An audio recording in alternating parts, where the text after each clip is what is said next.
Hi and welcome to this video. So I'm going to talk about how I became a social media manager and how I started a business from that, and also a little bit about my background, where I've come from, the kind of roles I've had before and the career path that I've had previously. So stay tuned to find out all about it.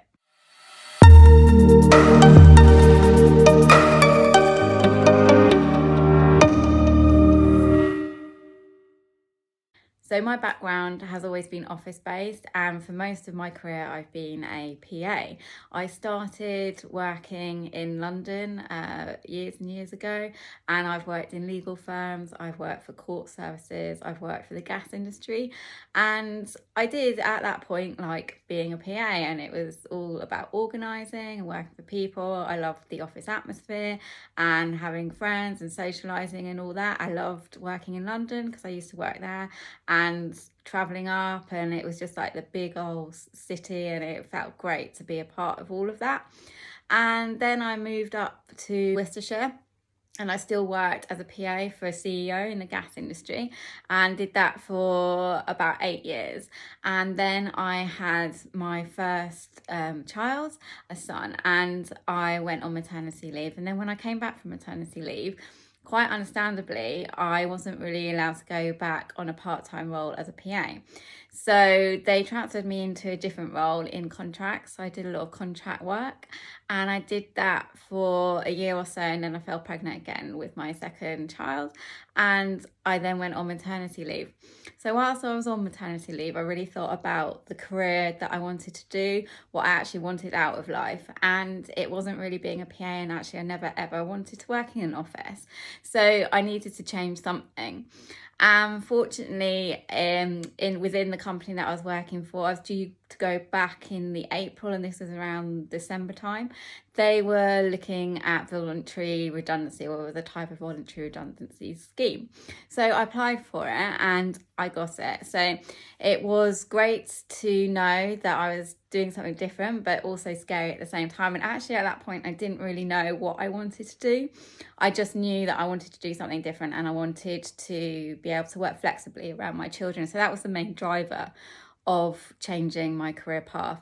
I didn't really want to work for anyone else. I didn't want to have to look up to anyone else and ask for holidays. And if my kids were sick or poorly, I didn't want to have to, suddenly have to phone up work and say I couldn't come in.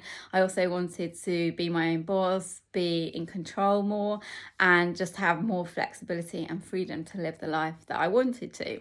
And working in office and working for someone else isn't something that I really wanted to continue.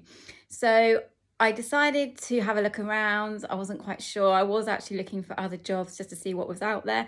And then I found and stumbled upon something called a VA, which is a virtual assistant. So I had a look at that kind of opportunity and those kind of roles, and I was a bit fearful of it actually, because one of the articles I read said you had to be a really good networker, you had to be really sociable, and that completely put me off because I'm not a very outgoing person. I'm not a good networker. I don't really like standing in front of people and talking about myself. So that was it. No, I'm not going to do that. And then it was probably a few days later, my husband came home and said, "Oh, what about being a VA?" And I was like, "Well, I thought about that, but no, I don't want to do it because you've got to be a really good networker." And he said, "Oh, my friend's wife, she's a VA. Why don't you talk to her and just see what it's about?" So I was like, okay. So anyway, I did, and I looked into it a little bit more, and I decided that I was going to go down that route, and I was going to start a business as a VA.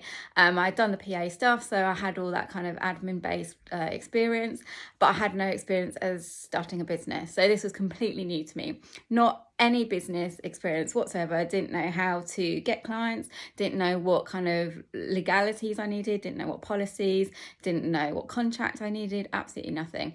So I looked around to see if there was a VA course, and there was one. So I decided to do that, and it gave me all the business background. So how to start a business, the policies that I needed, contracts, how to get clients, networking, all that kind of stuff. So I did that. And then very shortly after starting a business, I decided that actually what I was finding in Facebook groups and just word of mouth was that actually people needed help with social media. So I then looked into more about being a social media manager and focusing and specialising in that. So I came across a course and I did actually do a diploma in social media for business.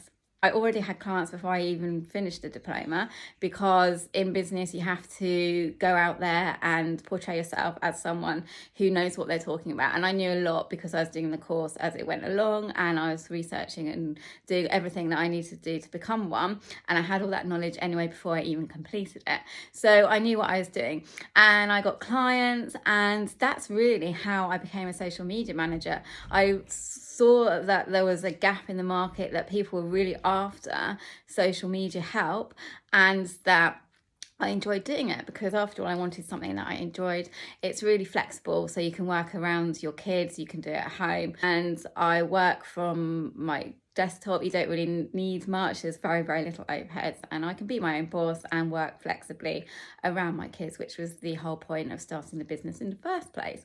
So that is basically how I became a social media manager. I didn't have a lot of experience in it, and certainly didn't have a career in it. I've come from a PA background, so it is something very different, but it's very, very creative, and that is something that I've always been, a creative person, so it really works for me. So that's how I became a social media manager. There are lots of free trainings out there that you can do, there are paid trainings, and I would always advise people that if they were looking into this, then to get some kind of knowledge, you can get free knowledge. There's lots of free trainings. You can subscribe to socialmediaexaminer.com and Social Media Today, and they give you all the latest goings on in social media, all the trends and stuff. So it's a really good way to learn about what's going on in social media, because it is so fast paced. So if you are looking into it, then I would pop into my Facebook group as well, because I've got a really good group for social media mums, and all the people in there are either established social media managers thinking about being a social media manager, or have just started. So it's a really great community, and the link is below this video. So if you are thinking about it, then yeah, pop into my group, ask me any questions below. If you like this video, then give us a thumbs up, and I look forward to speaking again soon. Bye.